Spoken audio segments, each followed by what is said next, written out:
Vamos estudar agora sobre a queda do homem. Como nós vimos no princípio da criação, o ser humano ele foi criado para viver em alegria, mas quando nós olhamos a nossa situação atual, a vida do ser humano, nós percebemos que o homem está longe disso, né? E a razão por que o ser humano não conseguiu cumprir aquele ideal de Deus que nós vimos, realizando as 3 grandes bênçãos, fazendo feliz a Deus, fazendo feliz ao próprio ser humano, é porque aconteceu a queda do homem. Então a queda do homem, ela foi a perda do ideal da criação de Deus. Então todo aquele ideal de felicidade e união entre o homem e Deus, entre o homem e a criação, o ser humano perdeu isso e Deus também perdeu isso devido à queda. Então nesse capítulo a gente vai entender como foi a queda do homem, que desviou o ser humano de Deus, causou grande tristeza a Deus e quebrou o plano da criação.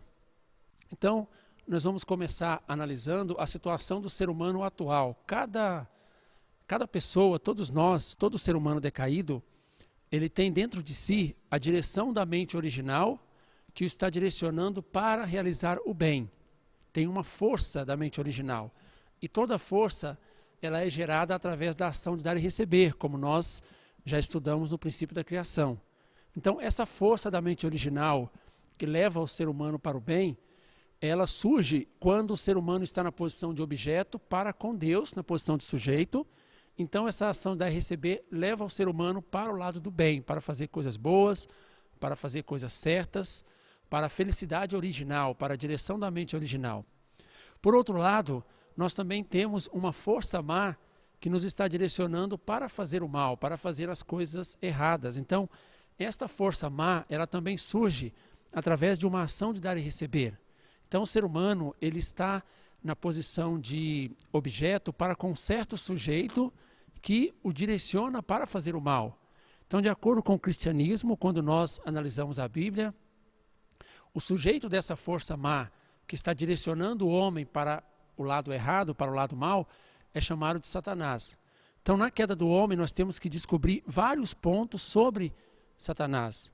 Visto que o ser humano ainda não conhece sobre a verdadeira natureza de Satanás, ele não conhece qual foi a sua origem, também a motivação e o processo da queda e principalmente o resultado da queda.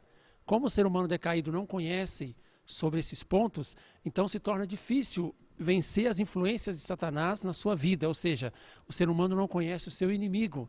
Então este capítulo da queda do homem, ele tratará especificamente sobre essas questões. A verdadeira natureza de Satanás, a sua origem, a motivação e o processo da queda e qual foi o resultado real da queda nas nossas vidas e também no mundo de forma geral. Então nós começaremos estudando sobre a raiz do pecado. Nós sabemos que no Jardim do Éden, como está escrito na Bíblia, existiam Adão e Eva. Também a Bíblia mostra que tinham 2 árvores, que é a árvore da vida e a árvore da ciência do bem e do mal, ou a árvore do conhecimento do bem e do mal. A Bíblia também nos mostra que havia uma serpente, e essa serpente, ela convenceu Eva a comer do fruto, e depois Eva comeu o fruto e deu o fruto para que Adão comesse também. E isso foi a queda do homem. Então nós vamos analisar cada um desses elementos, porque muitas partes na Bíblia está escrito de forma simbólica, como o próprio Jesus disse em João 16, 25. Muitas partes está escrito como símbolos. Então, qual desses elementos é simbólico? Qual desses elementos é literal? Então nós começaremos analisando sobre o fruto da árvore da ciência do bem e do mal. Será que este fruto que causou a queda, será que ele era um fruto simbólico ou será que ele era um fruto literal? Então nós vamos analisar alguns pontos para poder chegar nesta conclusão. Primeiro, como poderia Deus, o Pai do homem, aquele Deus, né, Pai de amor que nós vimos no princípio da criação, como ele poderia fazer um fruto tão tentador que pudesse causar a queda dos seus filhos? Quando nós lemos Gênesis 3,6, está escrito que a fruta era boa para se comer e agradável aos olhos. Como Deus poderia fazer um fruto tão tentador e colocar esse fruto tão nocivo, tão fatal, onde os seus filhos pudessem facilmente alcançar? Quando nós olhamos também as palavras de Jesus, como está escrito em Mateus 15, 11, Ele disse: o que contamina o homem não é o que entra na boca, mas o que sai da boca. Isto é o que contamina o homem. Então significa que aquilo que se come, algo comestível, não leva o homem a cair. Quando nós olhamos também a questão do pecado original, ele é transmitido pelos nossos antepassados humanos de geração em geração. Então aquilo que se come também não se transmite através da linhagem de sangue. Outro ponto importante que nós devemos analisar: será que isso foi um teste para a obediência do homem? Será que Deus criou o fruto e o colocou no jardim apenas para dar um teste, para verificar se o homem o obedeceria ou não? Mais uma vez nós devemos perguntar: será que Deus, como pai de amor, daria um teste tão impiedoso, de uma forma que poderia causar a morte de seus filhos?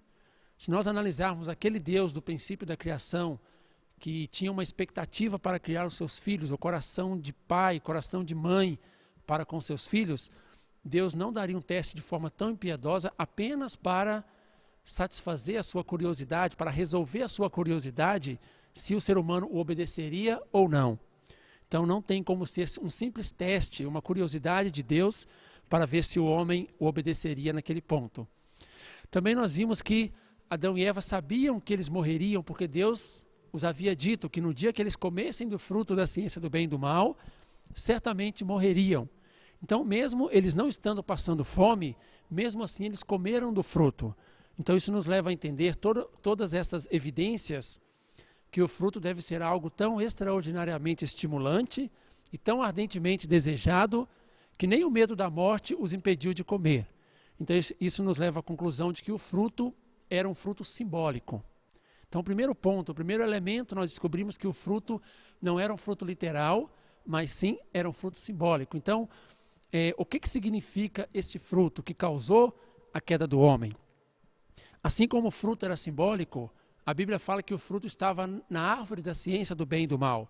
E do lado da árvore da ciência do bem e do mal, tinha a árvore da vida. Então nós temos que estudar primeiro sobre as árvores, para depois nós descobrirmos o que significa então este fruto que causou a queda do homem. Então nós começaremos analisando sobre a árvore da vida. Nós podemos entender pela Bíblia que a esperança última do ser humano decaído é alcançar a árvore da vida. Quando nós olhamos, de acordo com a Bíblia, a esperança máxima do homem é aperfeiçoar a árvore da vida. Como nós podemos saber disso?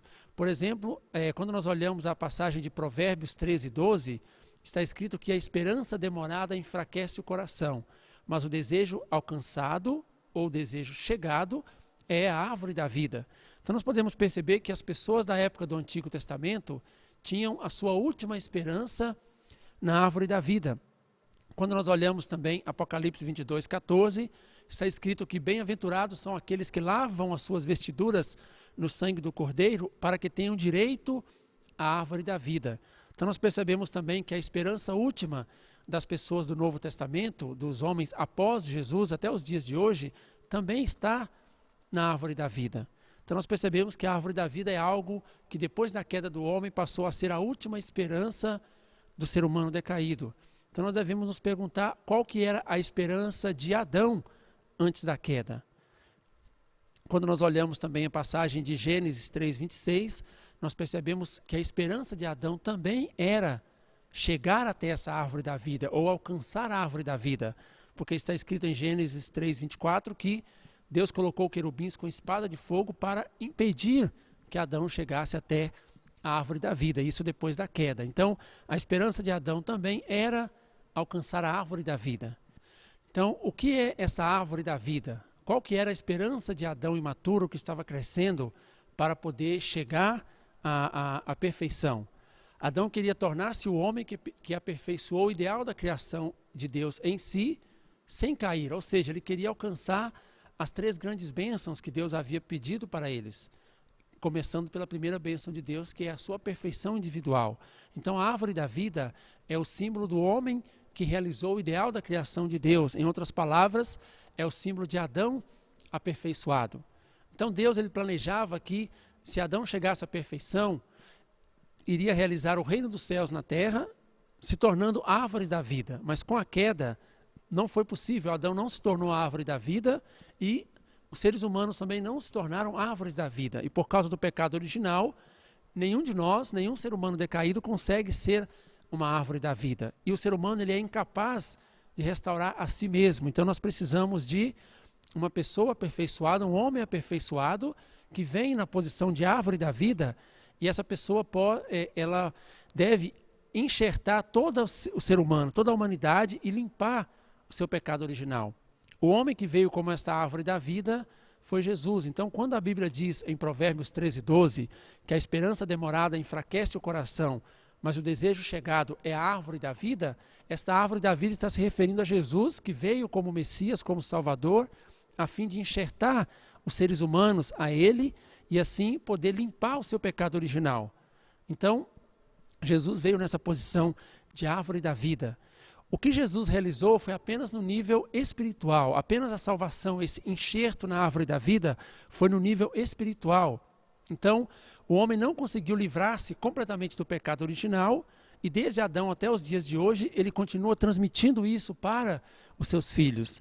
Por isso é necessário que ocorra a volta de Cristo através do Senhor do segundo advento, para que possa enxertar as pessoas, os seres humanos decaídos, tanto fisicamente quanto espiritualmente. Então Jesus deve voltar como essa árvore da vida na terra e os homens do Novo Testamento devem ser enxertados a ele como essa árvore da vida. Então Apocalipse 22:14, quando diz que bem-aventurados são aqueles que lavam as suas vestiduras no sangue do Cordeiro, para que tenham direito à árvore da vida, essa árvore da vida que está se referindo no Novo Testamento é a volta de Cristo, ou seja, é o Senhor do segundo advento. Então a finalidade máxima da providência da restauração de Deus é restaurar aquela árvore da vida que foi perdida lá no Jardim do Éden, para aquela árvore da vida que a Bíblia cita em Apocalipse 22:14. Então, a finalidade de Deus na restauração é restaurar árvores da vida. Quando nós olhamos na Bíblia, além da árvore da vida, tinha a árvore da ciência do bem e do mal, que estava do lado da árvore da vida. Então, como a árvore da vida era o símbolo de Adão, a árvore da ciência do bem e do mal, então, era o símbolo de Eva. Por que a Bíblia comparou Eva, comparou a mulher como a árvore do conhecimento do bem e do mal?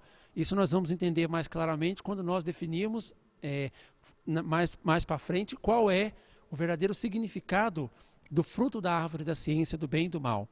Então, até agora nós já verificamos sobre o fruto, que é simbólico, nós entendemos sobre a árvore da vida e a árvore da ciência do bem e do mal, que também é simbólico e representava Adão e Eva. Então nós vamos estudar agora sobre o verdadeiro caráter da serpente, ou a verdadeira identidade da serpente. Quando nós olhamos na Bíblia, Gênesis 3, 4 e 5, fala que a serpente tentou Eva a pecar, e essa serpente, quando nós analisamos alguns pontos, nós podemos perceber que ela podia conversar com o ser humano. Além disso, ela causou a queda do ser humano, que é um ser espiritual.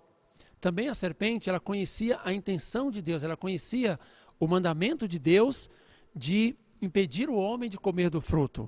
Então, nós podemos perceber de alguma forma que essa serpente estava se referindo a um ser espiritual e não a um ser físico. Também, quando nós lemos Apocalipse 12:9, nós percebemos que a serpente estava vivendo no céu, que é o mundo espiritual. Apocalipse 12:9 está dizendo, a serpente chamada Diabo e Satanás, que engana todo mundo, ele foi precipitado na terra. Precipitado na terra significa que ele estava vivendo no mundo espiritual. E a serpente é chamada Diabo e Satanás. Satanás é um ser espiritual, então a serpente também é um ser espiritual. Então nós chegamos à conclusão aqui de que a serpente não era um ser físico, mas a serpente era um ser espiritual. Então, outra questão muito importante que nós devemos esclarecer é se a serpente existia antes do tempo da criação ou se ela foi criada, ou se ela foi formada durante o tempo da criação. Então, se a serpente existisse antes da criação com uma finalidade contrária à de Deus, então significa que a luta entre o bem e o mal deveria ser inevitável e eterna. Também, a providência da restauração de Deus daria em nada, porque o mal já existiria desde o início da criação. Também a crença no monismo, que é aquela crença de que todas as coisas foram feitas por um só Deus, também seria refutada se a serpente existisse antes do tempo da criação.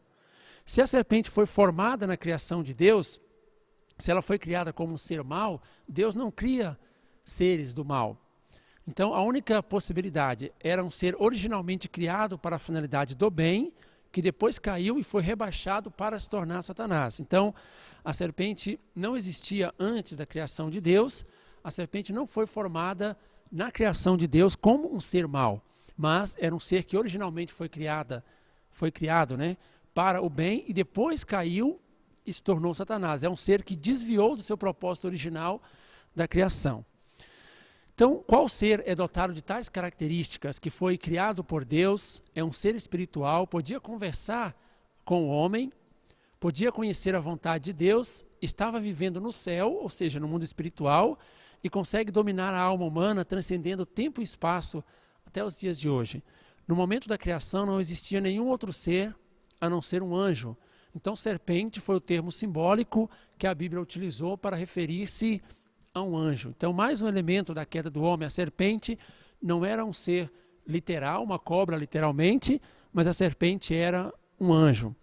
Quando nós lemos 2 Pedro 2,4, está dizendo: porque se Deus não perdoou aos anjos que pecaram, mas havendo-os lançado no inferno, os entregou às cadeias da escuridão, ficando reservados para o juízo. Então, nessa passagem nós podemos perceber que os anjos também, eles podem cometer pecado. A razão por que a Bíblia comparou o anjo com a serpente, porque a Bíblia simbolizou o anjo pela serpente, são dois motivos. Primeiro, porque a língua da serpente é dividida em dois, é uma língua bifurcada. Isso significa um ser que ele profere duas coisas com a mesma língua e leva uma dupla vida com um só coração. Isso foi o que aquele anjo fez na época da queda. Também a serpente é o ser que enrola o seu corpo em volta de sua presa e depois a devora. É o símbolo de um ser que induz os outros a sacrificarem em benefício de si mesmo. Então, a serpente praticou esses dois pontos, né? Fez essas duas coisas na época da queda, por isso a Bíblia o comparou com uma serpente. A queda do anjo e a queda do homem. Então percebemos que a serpente deu fruto para Eva comer, para o ser humano comer, e essa serpente é um anjo. Então a serpente que tentou o homem a cair é um anjo. Este anjo, depois da queda, tornou-se Satanás. Que tipo de pecado, então, o anjo e o homem cometeram? Nós começaremos analisando sobre o pecado do anjo. Judas 6,7 na Bíblia está escrito assim: e aos anjos que não guardaram seu principado, mas deixaram a sua própria habitação, reservou na escuridão e em prisões eternas, até o juízo daquele grande dia, assim como Sodoma e Gomorra e as cidades circunvizinhas, que havendo se corrompido como aqueles e ido após outra carne, foram postas, por exemplo, sofrendo a pena do fogo eterno. Então, quando nós analisamos essa passagem, nós podemos perceber que a Bíblia comparou o pecado que os anjos cometeram com o mesmo pecado que era cometido em Sodoma e Gomorra. Então, nós podemos perceber que o pecado que o anjo cometeu foi um pecado de fornicação. Em outras palavras, significa pecado sexual. Só que o pecado de fornicação, ele não pode ser cometido por uma pessoa sozinho. Pelo contrário, deve ter um parceiro. Então, com quem foi que o anjo cometeu o pecado de fornicação, o pecado sexual, no Jardim do Éden? Então, quando nós analisamos sobre o pecado do ser humano, o pecado do homem, nós percebemos que em Gênesis 2,25 está mostrando que antes do pecado, mesmo Adão e Eva estando nus, eles não se envergonhavam de sua nudez, mas depois da queda, eles ficaram envergonhados, e não só ficaram envergonhados de sua nudez, mas, de acordo com Gênesis 3,7, eles fizeram aventais com folhas de figueiras para cobrir as suas partes inferiores.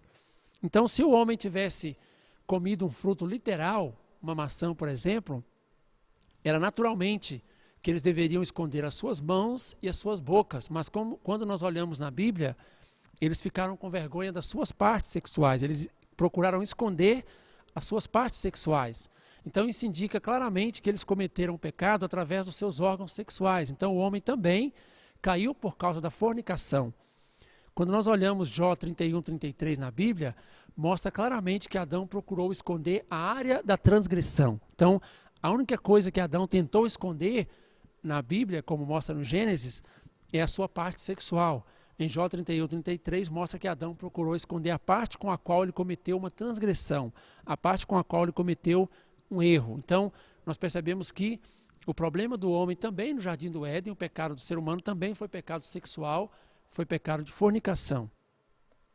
Quando nós vemos Gênesis 1:28, está falando sobre as 3 grandes bênçãos: crescei, multiplicai e dominai. Então, para que o homem realize as 3 grandes bênçãos, somente através do amor sexual, ele poderia aperfeiçoar a finalidade da criação de Deus, porque a segunda bênção é estabelecer uma família, e para estabelecer uma família, ele deve multiplicar os seus filhos através do ato sexual. Então, do ponto de vista da criação de Deus, o amor devia ser o ato mais precioso e mais santo do mundo. Todavia, depois da queda, os homens têm considerado o ato de amor como algo desprezível, porque o amor foi realmente a causa da queda humana. Isso demonstra ainda mais claramente que o homem caiu por causa da fornicação. O ato de adultério entre o anjo e o ser humano. No mundo da criação, os homens e os anjos eram os únicos seres espirituais capazes de ter um relacionamento de amor. Então o anjo, ele tentou Eva, tanto o anjo quanto o ser humano caíram por causa da fornicação. Então houve um ato de adultério entre o anjo e o ser humano. Essa foi a queda dos seres humanos, essa foi a queda do homem. Jó 8,44 na Bíblia está dizendo: vós tende por pai o diabo e quereis satisfazer os desejos do vosso pai. Apocalipse 12:9, e foi precipitado o grande dragão, a antiga serpente, chamada Diabo e Satanás. Através dessas passagens, nós podemos perceber que todos os seres humanos, todos os homens, vieram a nascer de linhagem satânica, separados de Deus. Então, devido à queda do homem, a linhagem do ser humano passou a ser a linhagem de Satanás. Romanos 8:23 está escrito: nós mesmos que temos as primícias do Espírito, também gememos em nós mesmos, esperando a adoção como filhos, a redenção do nosso corpo. Então, devido ao ato de adultério entre o anjo e os seres humanos, o próprio Jesus disse em João 8,44, vós tende por pai ao diabo e quereis satisfazer o desejo do vosso pai.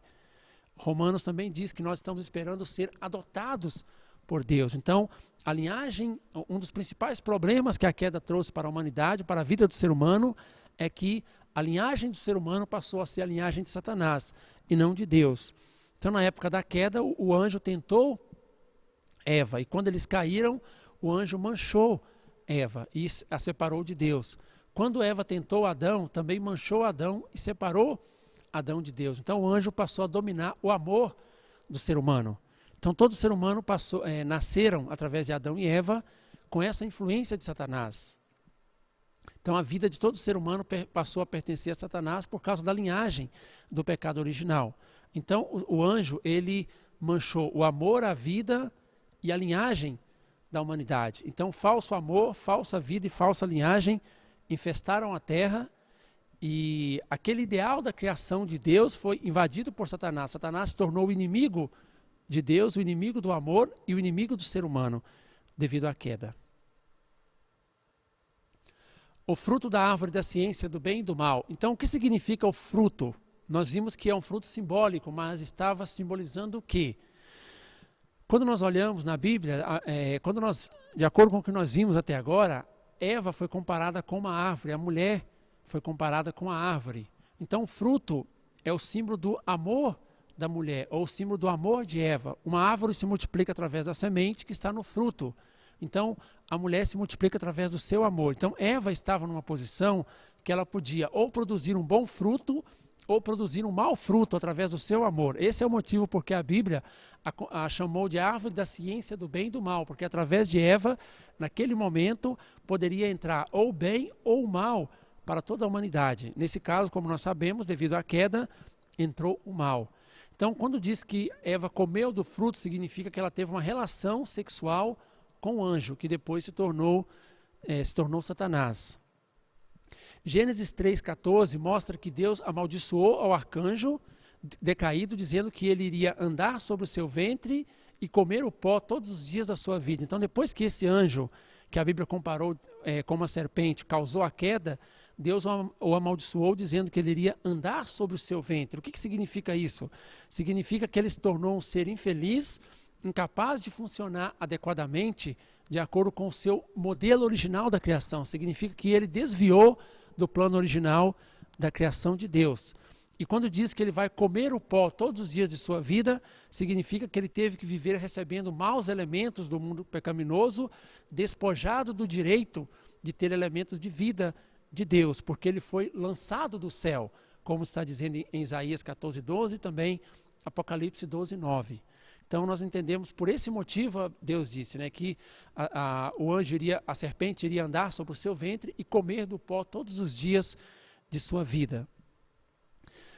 A raiz do pecado. Então, qual foi a verdadeira raiz do pecado? Uma vez que nós já analisamos todos os elementos da queda, descobrimos que as duas árvores significavam Adão e Eva, nós percebemos que o fruto não simbolizava uma maçã, literalmente, um fruto literal, mas simbolizava o amor sexual da mulher. Nós percebemos que a serpente simbolizava um anjo, e esse anjo foi criado para a finalidade do bem, e depois caiu e se tornou Satanás. Então, analisando todos esses pontos, nós podemos chegar à conclusão de qual é a raiz do pecado, através de onde todos os pecados brotam na humanidade. Hoje, existem vários tipos de crimes e pecados diferentes, mas eles têm uma raiz comum, que foi o primeiro pecado que foi cometido na época da queda do homem. Então, a raiz do pecado ele é o adultério ou a promiscuidade sexual. O pecado original é transmitido de geração em geração porque a raiz do pecado foi através da linhagem de sangue. Então, essas são evidências de que a raiz do pecado é realmente a questão do adultério ou a promiscuidade sexual. A religião considera o adultério como o maior de todos os pecados. Os israelitas eles eram circuncidados como uma condição de redenção desse sangue mau, desse pecado original. A queda de numerosas nações, heróis e patriotas também foi por causa do adultério, porque o impulso de cometer o adultério, ele está sempre funcionando na mente do homem sem que ele tenha conhecimento disto. E ninguém pode resolver o aumento do adultério. Outros problemas, como outros tipos de crimes que existem na sociedade, pode até ser melhorado através da religião, através da educação, melhoramento do sistema social, etc. Mas quando se trata da questão do adultério, quanto mais as civilizações desenvolvem, quanto mais fácil a vida se torna, mais aumenta a questão do adultério. Então, por todos esses pontos, nós podemos chegar a uma conclusão que a raiz do pecado não foi porque Adão e Eva comeram um fruto literal, como uma maçã, por exemplo, mas foi porque eles tiveram uma relação sexual ilícita com o anjo. Para realizar o mundo ideal, é preciso exterminar completamente esta raiz do pecado. É impossível realizar o mundo ideal, realizar o reino dos céus, se não resolver esta raiz do pecado. Então, o Senhor do segundo advento, que é a volta de Cristo, deve ser a pessoa que pode resolver perfeitamente essa questão.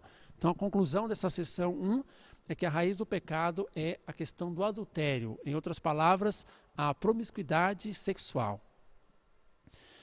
Sessão 2, a motivação e o processo da queda. Então, agora nós já descobrimos o que foi a queda. Agora nós temos que descobrir qual foi o processo, que significa como a queda aconteceu de fato, e qual foi a motivação, onde estava a motivação da queda. Antes de analisarmos isso, nós temos que estudar sobre a criação do anjo, a sua missão e o seu relacionamento com o homem, porque nós sabemos que a motivação da queda partiu daquele anjo, que depois foi, a Bíblia comparou com uma serpente. Então nós temos que estudar primeiro sobre a situação dos anjos. Então uma coisa muito importante que nós temos que saber sobre os anjos é que Deus criou o mundo angélico antes de qualquer outra coisa. Antes da própria criação do universo, Deus criou o mundo angélico. Quando na Bíblia, em Gênesis 1:26, está dizendo, façamos o homem à nossa imagem e semelhança, nós percebemos que a Bíblia utilizou o plural. Então isso estava incluindo também os anjos. Então os anjos foram criados antes de qualquer coisa, e a posição que os anjos foram criados, Deus criou os anjos como servos, para que eles pudessem auxiliar na criação do universo e para que eles pudessem auxiliar na providência de Deus, no trabalho de Deus. Hebreus 1:14 está dizendo, não são porventura todos eles espíritos ministradores enviados para servir a favor daqueles que hão de herdar a salvação? Também Apocalipse 22:9, o anjo chama a si mesmo de servo. Também Apocalipse 5:11-12, também 7:11-12, mostra que os anjos foram criados para honrar e louvar a Deus. Então, nós entendemos que os anjos foram criados antes de qualquer coisa, inclusive antes da criação de Deus, antes do ser humano, e os anjos foram criados na posição de servo. Inclusive, de acordo com Gênesis 1:28, o homem devia dominar, inclusive, os anjos.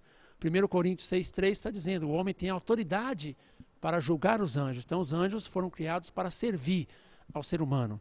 Devido à queda, o ser humano se tornou decaído e o ser humano passou a ser dominado pelo anjo. Então, o ser humano passou a ser servo de um servo. Aquele que deveria ser o filho de Deus, deveria ser o dominador, inclusive, dos anjos, caiu abaixo da dominação do anjo e acabou se tornando servo de servo, como homem decaído.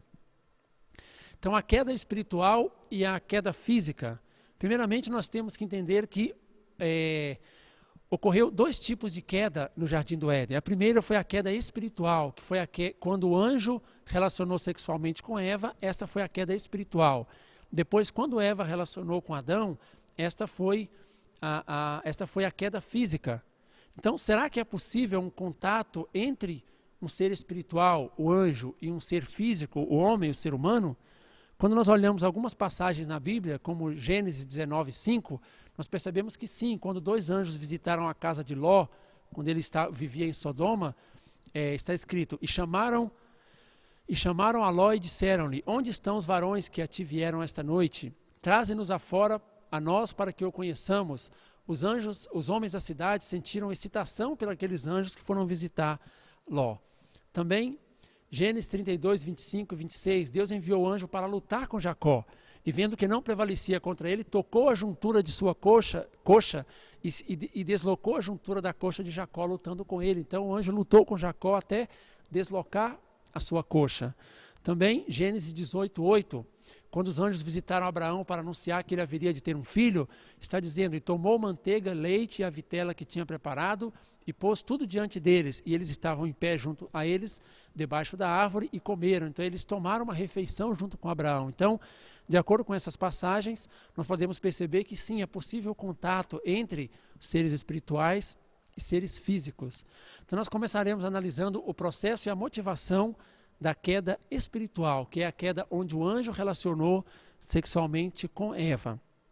Então, primeiramente, como nós vimos, Deus criou o mundo angélico antes de qualquer outra coisa. E Deus colocou o anjo Lúcifer, colocou o arcanjo Lúcifer na posição de liderança nesse mundo angélico. Lúcifer tinha a posição de monopolizar, ele era o mediador e o canal de bênção para o mundo angélico. Depois de tudo isso, Deus criou Adão e Eva. Adão e Eva tinham a posição de filhos, enquanto o arcanjo tinha a posição de servo. E Deus deu amor de filhos para Adão e Eva. Nesse momento, o arcanjo Lúcifer ele sentiu o amor diminuído, como se Deus estivesse diminuindo o amor que Deus dava para ele antes. Na verdade, Deus não estava diminuindo o amor que ele dava para Lúcifer. A quantidade continuou a mesma, só que no nível de amor para um servo. O nível de amor de servo para amor de filho é completamente diferente. Então, nesse momento, Lúcifer começou a comparar o amor que ele recebia de Deus e o amor que Adão e Eva recebia de Deus. Essa foi uma comparação completamente desnecessária, porque não existe fundamento para comparar o amor de servo com o amor de filho. Não haveria necessidade de fazer essa comparação. Então, Lúcifer, ele queria manter a mesma posição para com os seres humanos. Por isso, ele tentou Eva. Esta foi a motivação da queda espiritual. Lúcifer sentiu amor diminuído de forma injusta, ele sentiu que Deus estava tratando ele injustamente, enquanto na verdade isso não estava acontecendo, e ele queria manter essa mesma posição. Na verdade, ele tinha a intenção, ele queria que Adão e Eva fossem criados também abaixo do seu domínio. Só que o plano de Deus não era esse, porque Lúcifer tinha a posição de servo, Adão e Eva tinham a posição de filhos. Então a motivação na queda espiritual é que Lúcifer queria manter a mesma posição que ele tinha no mundo angélico perante os seres humanos também. Só que esse não era o plano de Deus. Então Lúcifer, ele se atreveu a tentar Eva. Por outro lado, Eva mostrou-se suscetível à tentação de Lúcifer. Então Lúcifer ele começou a seduzir Eva. Naquele momento, como Eva recebia muito amor diretamente de Deus, Eva se mostrava muito bela aos olhos de Lúcifer. Então ele foi fortemente estimulado por amor para com Eva também. Então Lúcifer ele desejou excessivamente Eva E Eva desejou abrir os seus olhos como os de Deus. Quando Lúcifer tentou Eva, como nós vimos na Bíblia, né, a serpente explicou que se Eva comesse do fruto da ciência do bem e do mal, ela iria abrir os seus olhos igual aos olhos de Deus. Então Eva, ela escutou a palavra de Lúcifer e não escutou a palavra de Deus, que havia dito que ela não deveria comer do fruto da ciência do bem e do mal. Então, Lúcifer desejou excessivamente, Eva também queria abrir os seus olhos igual aos olhos de Deus, e eles tiveram relação sexual através da ação de dar e receber. Este foi um relacionamento ilícito de amor espiritual. Então esta foi a queda espiritual. Depois da queda espiritual, 2 tipos de sentimentos encheram o coração de Eva. Eva sentiu um sentimento de medo, porque ela percebeu o tamanho do pecado que ela havia cometido, e também um sentimento de sabedoria. Ela percebeu que, pelo princípio, o Lúcifer jamais seria o seu esposo, mas Adão seria o seu esposo. Então, Eva, com esses 2 tipos de sentimentos, sentindo medo e também sabendo que Adão é que seria o seu esposo, ela sentiu angustiada por causa da queda, ela foi procurar Adão. Aí aconteceu a queda física. Então, como foi a queda física? Eva seduziu Adão da mesma forma que Lúcifer a havia tentado, a havia seduzido. Ela queria livrar-se daquele medo que ela estava sentindo por causa da queda espiritual. Então, esta foi a motivação da queda física. Eva queria se livrar daquele medo, ela queria livrar daquele remorso de consciência que ela estava sentindo por causa da queda espiritual. Então, Eva seduziu Adão com a intenção de livrar-se do medo. Essa foi a motivação da queda espiritual. Devido ao fato que Adão ainda não tinha caído, estava recebendo muito amor de Deus, então Adão também se mostrava belo aos olhos de Eva. Então Eva tentou Adão da mesma forma como o arcanjo a havia tentado. Quando Eva tentou Adão, Adão saiu de sua posição original da criação e correspondeu a essa sedução de Eva. E eles fizeram um relacionamento sexual ilícito fisicamente. Esta foi a queda física. Se somente Eva tivesse caído, se Adão não tivesse caído, restaurar somente Eva teria sido mais fácil. Mas até Adão caiu e eles multiplicaram a sociedade humana decaída. Como nós vimos na introdução geral, uma das missões da nova expressão da verdade é mostrar a realidade de Deus para o ser humano.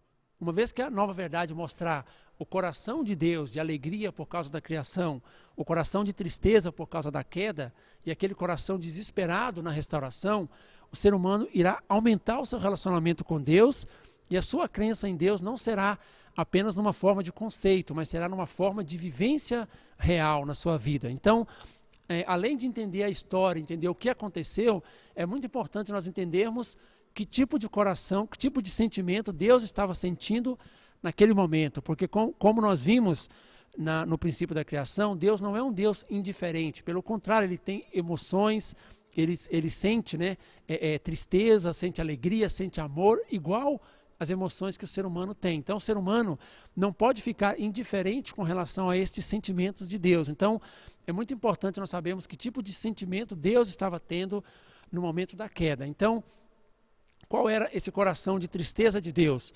Deus preparou tudo para Adão e Eva por bilhões de anos, com um coração de pai, de amor, para com seus filhos. Este era aquele coração de pai.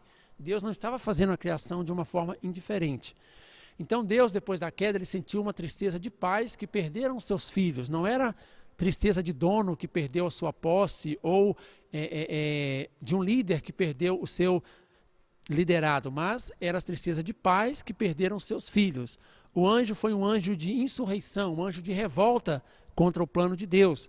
Adão e Eva, devido à queda, feriram profundamente o coração de Deus. Então, devido à queda, Deus teve um sentimento de querer apagar o anjo, querer apagar Adão e Eva e querer apagar a si mesmo do universo. Esse foi o nível de sentimento, de dor que a queda causou em Deus.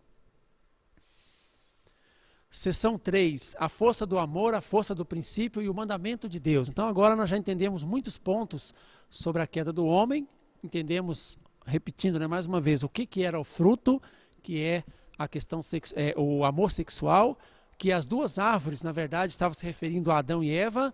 Nós percebemos que comer do fruto significa ter uma relação sexual com o anjo, que foi simbolizado pela serpente na Bíblia.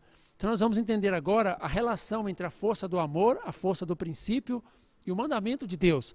Nós sabemos que Deus deu o mandamento para Adão e Eva para que eles não comessem do fruto. Por outro lado, o próprio princípio da criação de Deus não permitiria que Adão e Eva caíssem, mas existia a força do amor. Então qual que é essa relação? Por que o ser humano chegou a cair, mesmo depois de Deus ter dito para que eles não caíssem? A queda humana é considerada do ponto de vista da força do amor e da força do princípio. Então, primeiramente, nós temos que entender um ponto muito importante, que a força do amor ela é maior do que a força do princípio. Deus, ele fez com que a força do amor fosse mais poderosa do que a força do princípio. Então, isso significa que o homem no estágio imaturo podia cair por causa da força do amor fora do princípio. Se a força do amor fora do princípio chocasse com o ser humano, ele poderia desviar do princípio de Deus. Então, a comparação é como se o princípio de Deus fosse os trilhos e o ser humano fosse um trem. Então, se não tiver nenhum problema no trem, nem no trilho, o trilho se encaixa perfeitamente, o trem nunca vai sair dos trilhos, a não ser que venha uma força externa maior e choca contra a força propulsora do trem.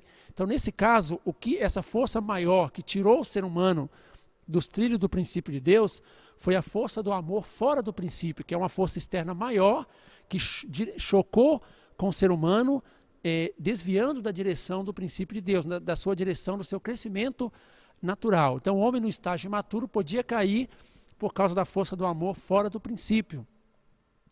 Então, uma dúvida seria, por que então Deus criou de modo que a força do amor fosse mais forte do que a força do princípio? Por que finalidade Deus criou assim? O principal motivo é que Deus queria dominar o ser humano pelo amor. Deus queria ter um relacionamento de amor com o ser humano. Por isso ele fez o poder do amor mais forte do que o princípio. O amor também é a fonte da vida e da felicidade do homem. Então, aquele coração de pai, aquele coração amoroso de Deus, queria ter um relacionamento de amor, e que esse relacionamento de amor fosse a força mais forte do universo, mais forte do que as leis, mais forte do que os princípios. Então, esse coração de pai de Deus foi que fez com que ele criasse a força do amor mais forte do que a força do princípio. A finalidade de Deus ter dado o mandamento ao homem. Então, por que Deus deu o mandamento ao homem?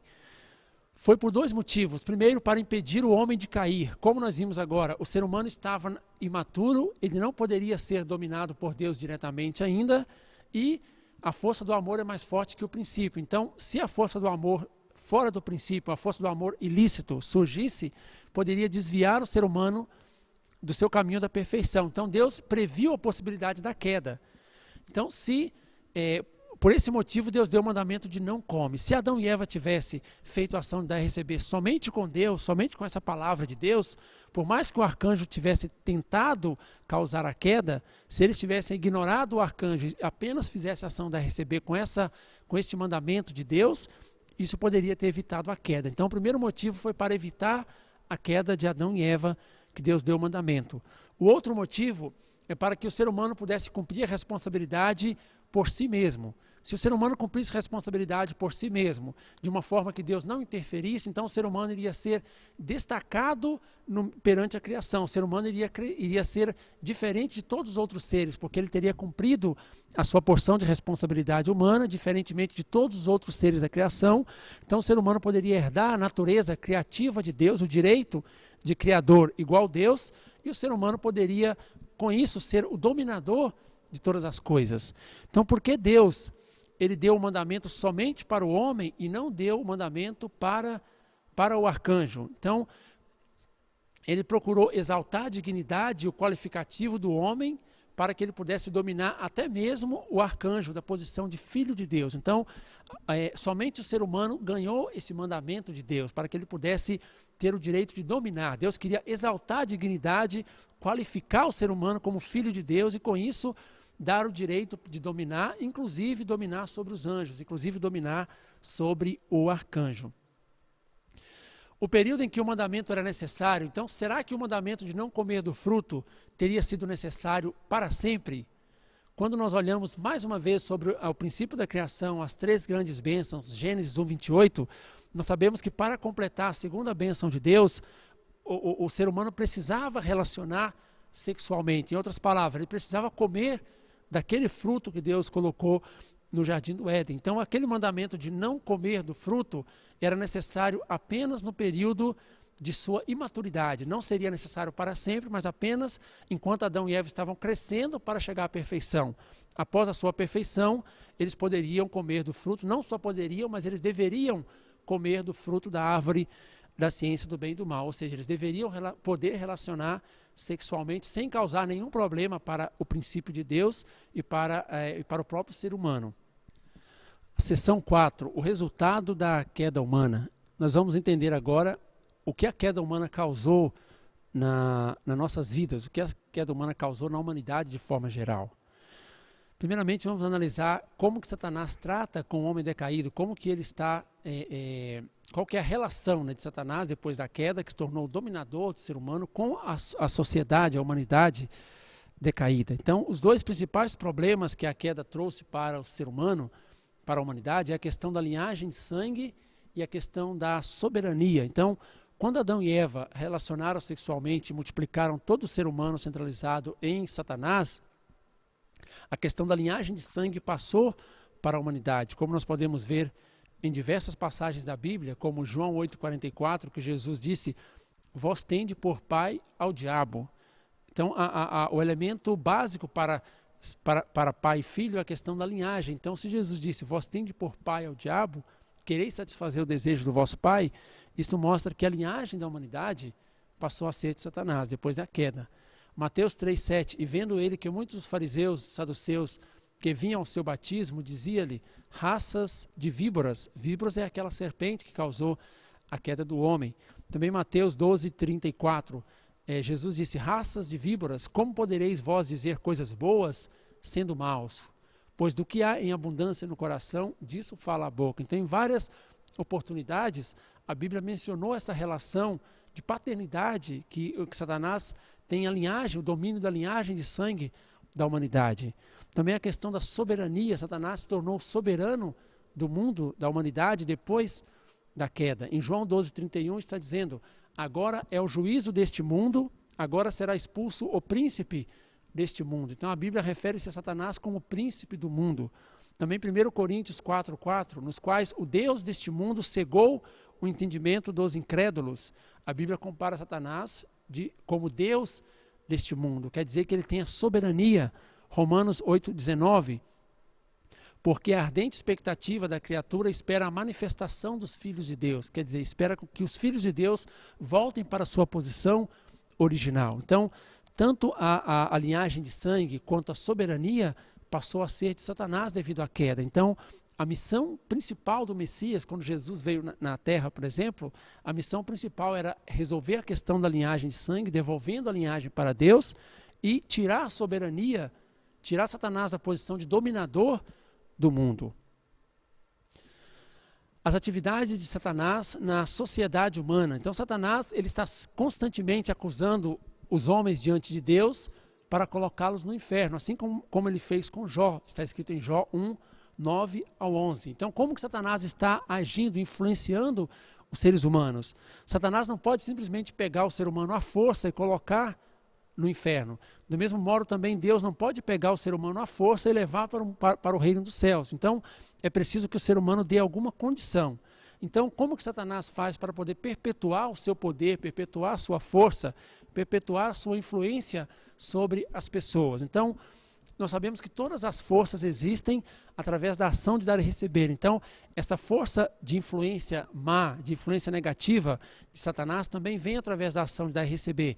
Então, Satanás, na posição de sujeito, ele tem aqueles espíritos maus que estão no mundo espiritual, aquelas pessoas más que morreram aqui na terra e foram para o mundo espiritual, se tornaram espíritos maus, eles estão colocados na posição de objeto de Satanás. Então, eles fazem a ação da receber com Satanás e esses espíritos maus fazem a ação da receber com o espírito das pessoas que está aqui na terra. Então, o espírito das pessoas que está aqui na terra coloca-se na posição de objeto para com esses espíritos maus, recebendo influências negativas, e essas pessoas fazem ações erradas, elas fazem ações de Satanás aqui na terra. Então, quando uma pessoa faz alguma coisa errada aqui na terra, algum tipo de pecado, uma ação ruim, muitas vezes ela está sendo influenciada por um espírito mau do mundo espiritual. Essa é a forma que Satanás age para poder levar as pessoas a fazer coisas erradas aqui na terra, e depois essas pessoas são levadas para o inferno. Lucas 22:3 na Bíblia está escrito: entrou, porém, Satanás em Judas, que tinha por sobrenome Iscariotes, o qual era do número dos 12. Então, quando fala Satanás entrou na pessoa, ou Satanás influenciou a pessoa, é esse tipo de relacionamento que está acontecendo. Também Mateus 16:23, ele, porém, voltando-se, disse a Pedro: para trás de mim, Satanás, que me serves de escândalo. Mateus 25:41, então dirá também aos que estiverem à sua esquerda: apartai-vos de mim, malditos, para o fogo eterno, preparado para o diabo e os seus anjos. Então, esses anjos de Satanás, ou esses espíritos maus, estão influenciando diretamente a vida das pessoas aqui na terra. Para nós podermos restaurar o reino do céu terreno, para estabelecer o reino do céu na terra, o ser humano precisa romper a sua base com Satanás, cortar o seu relacionamento recíproco com Satanás e chegar até a julgar Satanás, como está escrito em 1 Coríntios 6:3. Não sabeis vós que havemos de julgar até os anjos? Então o ser humano deve romper a sua base recíproca com Satanás. Para isso ele deve conhecer o verdadeiro caráter de Satanás e o seu pecado. Por esse motivo nós estudamos a queda do homem, para descobrir qual é a verdadeira identidade de Satanás, qual foi a sua motivação, qual foi o pecado que ele cometeu, e o ser humano deve ser capaz de acusá-lo diante de Deus, deve ser capaz de esclarecer completamente o pecado, o erro de Satanás perante Deus. Então o ser humano não vai fazer isso pela força, mas ele tem que fazer isso pela palavra. Então essa é a razão porque nós temos que estudar bem e conhecer as palavras de Deus para os nossos dias. Através do princípio divino nós conseguimos força pela palavra, conseguimos entender sobre a queda do homem, conseguimos entender sobre a natureza de Satanás, e com isso nós conseguimos romper de forma mais fácil a base recíproca com Satanás e até julgá-lo diante de Deus, esclarecendo o seu pecado. Então, o ser humano, ele está vivendo aqui no mundo sendo influenciado por Satanás, sendo influenciado por espíritos maus, mas existem algumas atitudes que o ser humano pode tomar a fim de prevenir, dificultar Satanás estabelecer uma relação recíproca para influenciar tal pessoa. Por exemplo, quando nós levamos uma vida de abnegação, gratidão, altruísmo, modéstia, perdão, tudo isso são coisas que Satanás não consegue fazer. Ele não conseguiu fazer na época da queda. Então isso dificulta Satanás estabelecer uma ação da receber, uma base recíproca com essa pessoa, dificulta Satanás atrapalhar a vida desta pessoa. O bem e o mal do ponto de vista da finalidade. Então, quando nós entendemos sobre o princípio da criação, agora estamos entendendo sobre a queda do homem, facilita uma definição mais concreta dentro do princípio do que é bem, do que é o bem e do que é o mal. Então, uma mesma coisa, ela pode ser tanto do bem quanto do mal. Isso vai variar de acordo com a direção. Se ela está de acordo com a finalidade da criação de Deus, é considerado bem. Se ela está contra a finalidade da criação de Deus, ela é considerado mal. Então, o bem e o mal, eles são resultados das mesmas ações, mas em diferentes direções e com diferentes finalidades. Então, como no nosso mundo hoje, a questão do bem e do mal é muito relativa, então, às vezes, mesmo aquelas pessoas de consciência, pessoas que tentam levar uma vida do bem, estão conflitando entre si, porque o padrão de bem e do mal ainda não está bem estabelecido, mas é relativo. Então, quando ocorrer a volta de Cristo, o Senhor do segundo advento, estabelecer uma ideologia macrocósmica, uma ideologia ideal, essa ideologia deverá esclarecer claramente sobre o padrão de bem e o padrão do mal, e o padrão do bem será um padrão absoluto. Então, até agora, a definição de bem e do mal tem sido muito relativa, mas quando ocorrer a volta de Cristo, essa definição do bem e do mal deve ser claramente compreendida e claramente entendida. As obras de bons espíritos e de maus espíritos. Então o ser humano ele está vivendo constantemente influenciado pelo mundo espiritual. No mundo espiritual existem bons espíritos e também existem maus espíritos. Quando nós falamos bons espíritos, isso significa, isso é a denominação coletiva de Deus, os bons anjos e os bons homens espirituais de seu lado. Por outro lado, quando nós falamos maus espíritos, significa Satanás, os maus anjos e os maus homens espirituais do seu lado. Então tem bons espíritos e maus espíritos. E o ser humano decaído, ele está numa posição de ser influenciado, ele recebe influência de ambos os lados, tanto do lado de bons espíritos, quanto também de maus espíritos. E as obras de bons espíritos e maus espíritos, elas começam da mesma maneira, mas com finalidade diferente. E elas começam no mesmo ponto. Então, a única forma de descobrir se uma influência, se uma obra é de bom ou de mau espírito, é com o passar do tempo.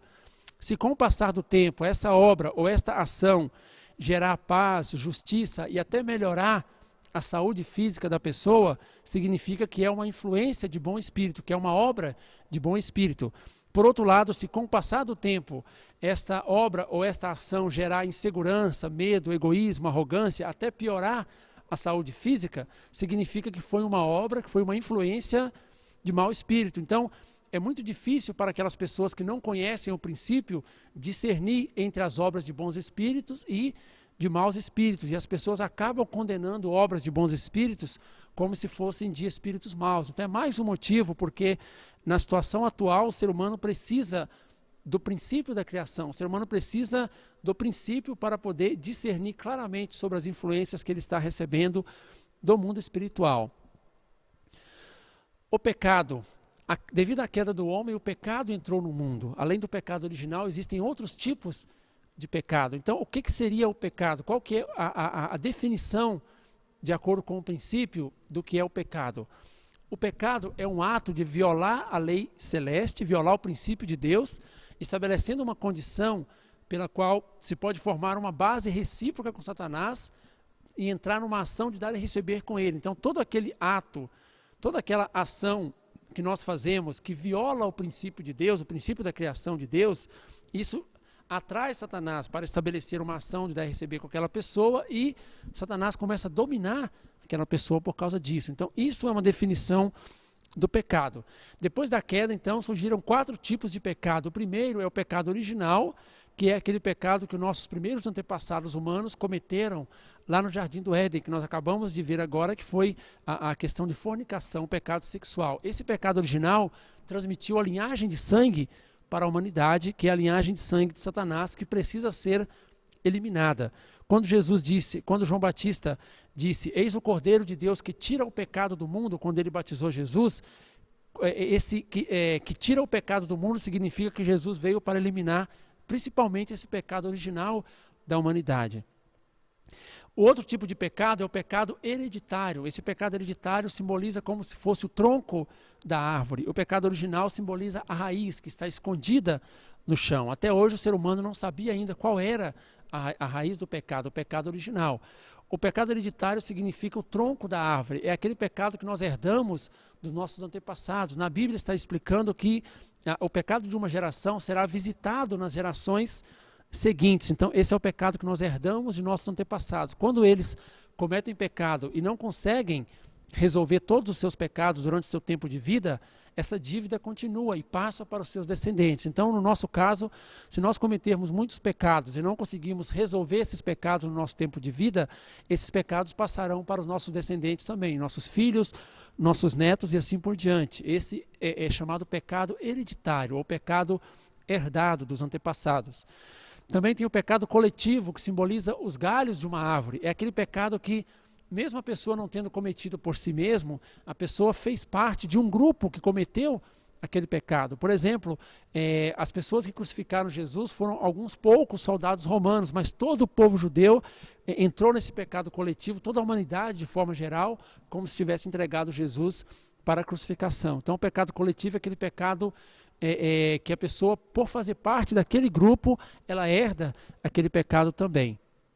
E tem um pecado individual, que é aquele pecado que cada pessoa comete por si mesmo durante o seu tempo de vida. Então, o pecado individual, o pecado coletivo e o pecado hereditário, o ser humano deve lutar através da religião, através da sua mente original, se esforçando para levar uma vida de retidão, uma vida do bem. O ser humano pode resolver esses pecados, mas o pecado original o ser humano não consegue resolver por si só. O ser humano não consegue eliminar por si só, voltar ao seu estado original, eliminando o pecado original. Ele precisa de Deus que o ajude. E no caso, Deus envia o Messias para que ele possa resolver essa questão do pecado original. a natureza decaída, além do pecado, o ser humano também adquiriu a natureza decaída. O que é esta natureza decaída? A natureza decaída é assim, Eva herdou do arcanjo todas as características que surgiram eventualmente quando o arcanjo cometeu um ato sexual com ela, rebelando-se contra Deus. Então, aqueles sentimentos, sentimentos que tinha no arcanjo Lúcifer, ele foi transmitido de Eva de Eva para Adão e de Adão e Eva para toda a humanidade. Então, aqueles sentimentos são as naturezas decaídas que aconteceram no processo da queda. A motivação básica da queda, ela estava no ciúme do arcanjo. Então, nós devemos perguntar como poderia surgir ciúme no arcanjo que tinha sido criado para a finalidade do bem. É um ponto muito importante, porque o arcanjo Lúcifer foi criado por Deus para ajudar no processo da criação. Ele sentiu ciúme e com isso ele causou a queda, ele sentiu aquele amor diminuído. Então, como era possível surgir esse sentimento a ponto de causar a queda no arcanjo Lúcifer que tinha sido criado por Deus? Então, de acordo com o princípio da criação de Deus, como o plano original da criação de Deus, o arcanjo Lúcifer ele também foi criado com intelecto, e ele também tinha desejo. Então, com o intelecto, ele podia comparar e discernir que o amor que Adão e Eva estavam recebendo era maior do que o amor que ele estava recebendo. E ele tinha desejo de receber mais amor de Deus. Então, era naturalmente que ele sentisse aquele ciúme. Então, o ciúme, na verdade, ele é um subproduto inevitável da natureza original da criação de Deus. Assim como a sombra, quando a luz reflete em um objeto, então surge a sombra. Então, é um subproduto inevitável que poderia surgir. Só que no mundo original da criação, esse sentimento acidental, um possível ciúme, jamais poderia causar dano, jamais poderia causar a queda, porque todos estariam unidos em um só corpo, seres humanos aperfeiçoados, sentindo o coração de Deus e sentindo o coração do próximo, assim como se fosse a si mesmo. Então, ele não ousaria causar danos ao seu próximo, porque o dano que uma pessoa sentisse, todos iriam sentir simultaneamente também. Então, essas comparações apenas causariam o desenvolvimento, mas jamais poderia causar a queda do homem. Então, o principal motivo da queda estava no arcanjo. A primeira natureza decaída é não conseguir tomar o ponto de vista de Deus em amar os outros, ou seja, não conseguir tomar o mesmo ponto de vista de Deus. Isso surgiu quando o arcanjo Lúcifer começou a olhar para Adão e Eva com outros olhos, diferente da forma que Deus estava olhando. Deus, ele estava vendo Adão e Eva como seus filhos, como o objeto máximo da sua criação, fruto principal da sua criação. O arcanjo Lúcifer já viu Adão e Eva como se fosse o seu inimigo, alguém que estava tomando o seu lugar. Então Lúcifer não conseguiu olhar para Adão e Eva da mesma forma que Deus estava olhando. Então surgiu a natureza decaída de não tomar um ponto de vista igual ao de Deus. Então, alguns sentimentos, por exemplo, como ciúme, inveja, desconfiança, ódio, ressentimento, vaidade e etc., que nós percebemos na sociedade hoje, a origem é essa primeira natureza decaída de não tomar um ponto de vista igual ao de Deus. A segunda natureza decaída é sair de sua própria posição. O arcanjo Lúcifer, que deveria estar na posição de servo, ele se propôs a tomar o lugar de Adão e Eva, dominar Adão e Eva, deixando aquela posição original da sua criação. Então, com isso, surgiu a natureza decaída de sair da sua própria posição original. Então, sentimentos hoje como reclamar, raiva, desejos de adultério, grosseria, por exemplo, são sentimentos, são emoções, sensações que vêm dessa segunda natureza decaída, de sair da sua própria posição, quando o arcanjo Lúcifer não manteve a sua posição original de servo de Deus e servo do ser humano. A terceira natureza decaída é inversão de domínio, inverter o domínio. Como aconteceu isso? O arcanjo, enquanto servo, deveria estar na posição de ser dominado por Adão e Eva, mas ele propôs a inverter esse domínio e dominar o ser humano. Dentro da relação de Adão e Eva também, Adão estava na posição de sujeito e Eva na posição de objeto. Eva inverteu essa ordem natural do princípio e também dominou Adão. Então, por exemplo, sentimentos como de arrogância, ameaçar, acusação, complexo de inferioridade ou complexo de superioridade, são exemplos desta natureza decaída de inversão do domínio que surgiu lá na queda do homem. A quarta natureza decaída é multiplicar o ato criminoso ou multiplicar o mal. Então, aquele sentimento ruim que o arcanjo Lúcifer sentiu dentro dele, ele multiplicou isso em Eva e depois Eva multiplicou isso em Adão. E a partir de Adão e Eva, isso multiplicou para todo o ser humano. Então, esse ato criminoso ou esse mal que ele estava sentindo foi multiplicado para outras pessoas. Então, por exemplo, mentira, jogar a culpa nos outros, guardar rancor, fofoca, por exemplo, são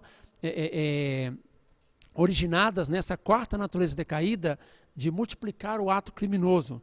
Então, as quatro naturezas decaídas não conseguem tomar o ponto de vista de Deus em amar os outros, sair de sua própria posição, inverter o domínio, multiplicar o ato criminoso. Essas naturezas decaídas, elas atrapalham o homem seguir o caminho da sua mente original, elas prejudicam o seu crescimento espiritual e também prejudicam o seu relacionamento com o próximo, com as pessoas que estão ao nosso redor. E essa é mais um prejuízo que a queda do homem causou na vida das pessoas, na vida dos seres humanos. O significado da liberdade do ponto de vista do princípio. Então, um ponto muito importante que nós temos que analisar sobre a queda do homem é o que significa a liberdade original, ou o que significa a liberdade do ponto de vista do princípio. Então, do ponto de vista do princípio, não existe liberdade fora do princípio de Deus. A liberdade tem que estar dentro do princípio da criação de Deus. Também não existe liberdade sem responsabilidade, aquela porção de responsabilidade humana. Nenhuma liberdade viola aquela porção de responsabilidade humana. Também não existe liberdade sem resultados reais. Resultados reais significa cumprir a finalidade da criação de Deus, que é dar alegria para Deus. Então não existe liberdade violando o princípio de Deus, não existe liberdade sem cumprir a porção de responsabilidade humana e não existe liberdade sem dar alegria para Deus. Então, por esse motivo, não é possível que o homem viesse a cair por causa da liberdade. Então, a liberdade original jamais poderia causar a queda do homem. Então, a liberdade e a queda humana. Vamos analisar, então, o que causou a queda humana, uma vez que não foi a liberdade. Ou seja, o homem não tinha liberdade de cair ou de não cair, mas outra coisa é que produziu a queda do homem. Então, não existe liberdade fora do princípio, não existe liberdade sem a responsabilidade e não existe liberdade sem resultados reais, ou seja, não existe liberdade que não seja usada para dar alegria a Deus. Na situação atual, quando nós usamos a palavra liberdade de uma forma geral no mundo atual, está misturando os dois conceitos de liberdade da mente má, que é baseado no egoísmo do ser humano, sem questionar o princípio de Deus, sem levar em conta o ideal de Deus, que é a liberdade da mente original, que é a liberdade que sempre está direcionando para Deus.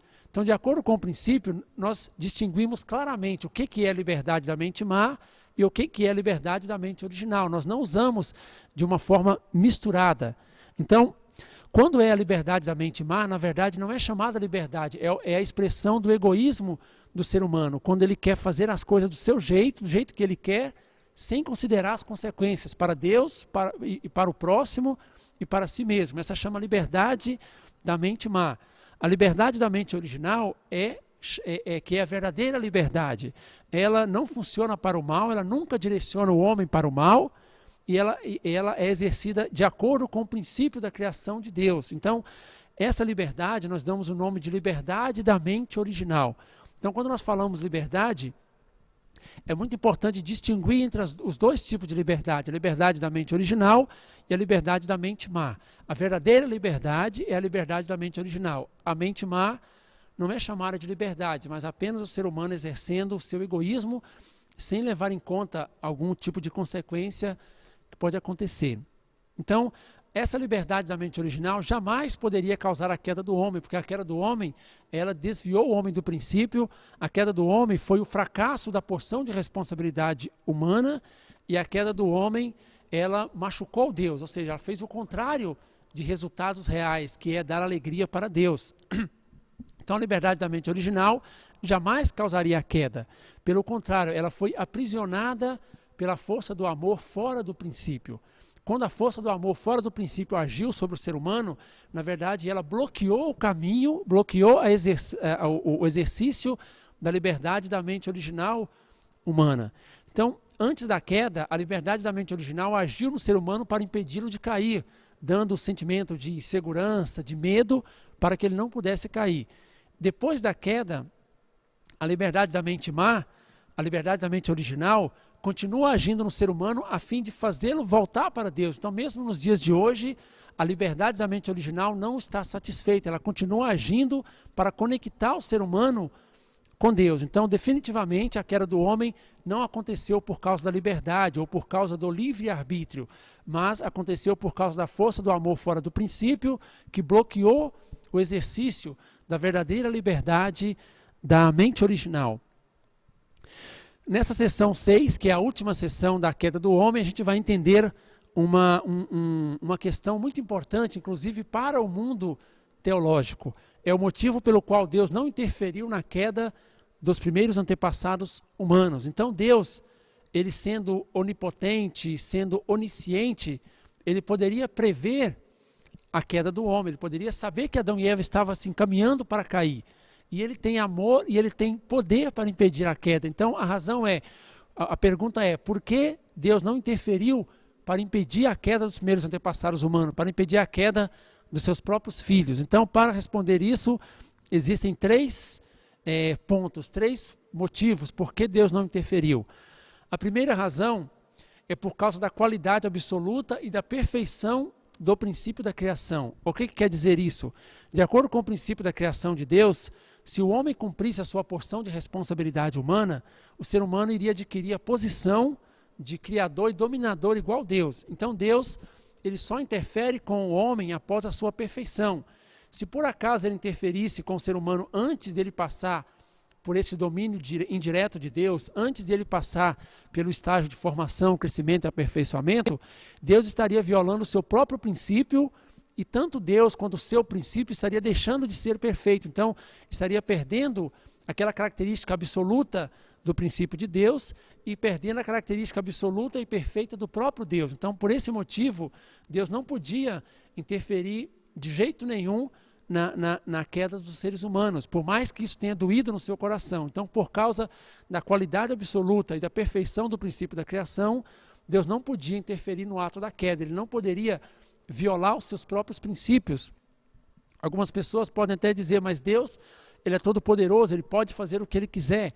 Deus, ele é todo poderoso, mas ele também é um Deus justo, ele não viola os seus próprios princípios que ele mesmo estabeleceu. Se ele violar o reino do céu que ele estabelecer, não vai ser um reino do céu ideal, mas vai ser um reino do céu, de certa forma, incompleto, um reino do céu imperfeito. Então, para manter a absoluto princípio da criação, Deus não pôde interferir na queda do homem. A segunda razão é para que somente Deus seja o Criador. É o segundo ponto, porque Deus não interferiu na queda do homem. Vamos entender como que aconteceu isso. Deus, ele só interfere em seres ou atos dentro do princípio. A queda do homem, nós sabemos que não aconteceu dentro do princípio. Então, se por acaso Deus interferisse na queda do homem, a queda iria ganhar o valor da criação, iria passar a fazer parte do princípio também. Então, a queda do homem seria um novo princípio. Nós sabemos que a queda do homem ela aconteceu somente por Satanás. Então, Satanás também estaria ganhando a posição de criador de um novo princípio, se por acaso Deus tivesse tocado, interferido na queda do homem, porque tudo que Deus toca ganha valor do princípio e ganha eternidade. Então, se Deus tocasse na queda, o seu resultado seria eterno. Jamais poderia ser eliminado o resultado da queda do mundo, da humanidade. Então, de forma alguma, Deus podia interferir na queda do homem diretamente. Então, isso para impedir que surgisse um novo princípio e que Satanás ganhasse a posição de dominador. Então, para que somente Deus seja o Criador, para que somente Deus fosse o Criador no início da criação, ele não podia interferir no ato da queda humana. E o terceiro e último ponto é a fim de estabelecer o ser humano como dominador de todas as coisas. Como nós vimos no princípio da criação, se o ser humano cumprir a sua responsabilidade humana, passando pelo estágio de formação, crescimento e aperfeiçoamento, passando pelo domínio indireto de Deus, sem cair, ele chega à perfeição, cumprindo a sua responsabilidade humana, e ele adquire a criatividade de Deus, ele adquire o direito de criador, assim como Deus, e ele ganha o qualificativo para dominar. Então esse é o princípio da criação de Deus. Se por acaso Deus interferisse diretamente no ser humano antes dele cumprir isso, então seria uma contradição tratar o homem imaturo como se ele já tivesse aperfeiçoado. É como se Deus estivesse contradizendo as suas próprias leis, o seu próprio princípio. Então o próprio Deus estaria ignorando o princípio da criação. Então o homem não iria cumprir sua responsabilidade, iria perder o direito de criador, a criatividade de Deus, por isso ele não iria ganhar o qualificativo do domínio de Deus. Então, a fim de estabelecer o homem como dominador de todas as coisas, ele não podia interferir no ato da queda do homem. Então, mesmo Deus, vendo toda essa situação difícil, imagina a situação do coração de Deus, mesmo sabendo que o ser humano iria cair e que iria levar bilhões e bilhões de anos para poder recuperar o mundo ideal, Deus teve que se manter firme no seu princípio, porque o que Deus estabeleceu, o plano original da criação de Deus, é absoluto. Então, nós concluímos aqui esta conferência da queda do homem, que é o capítulo 2 do princípio divino, onde nós explicamos como que foi quebrado o plano original da criação de Deus, como que aquelas 3 grandes bênçãos que Deus imaginou a fim de sentir felicidade com o ser humano, como que isso se tornou a maior dor de coração para Deus, porque Deus não conseguiu evitar a queda de seus filhos somente dando o mandamento, porque o homem não cumpriu a sua porção de responsabilidade humana. Então, este ponto do princípio divino, capítulo 2, explica a queda, o que tirou o ser humano do seio do amor de Deus e transformou o ser humano em ser humano decaído. Então nós devemos explicar nas próximas conferências sobre a fórmula de Deus para tirar o ser humano da posição decaída e levar o ser humano para a posição original novamente. Nós vamos passar a estudar sobre a vida de Jesus, sobre a missão do Messias, o que Jesus veio fazer na Terra 2000 anos atrás. Com certeza ele veio para poder reverter esse processo da criação, esse processo da queda que aconteceu lá no Jardim do Éden. Mas mesmo Jesus tendo passado pela terra, até hoje os resultados da queda estão aqui nas nossas vidas, na sociedade de forma geral. Então nós temos que entender sobre a missão do Messias, nós temos que entender sobre o que a Bíblia fala sobre a escatologia, sobre a consumação da história humana, como que a história humana vai acabar, será que vai acabar com catástrofes naturais e assim por diante. Então, esses serão os próximos temas abordados nesse seminário do Princípio Divino. Então, até agora, muito obrigado pela sua atenção. Vamos finalizar esse segundo capítulo. Muito obrigado.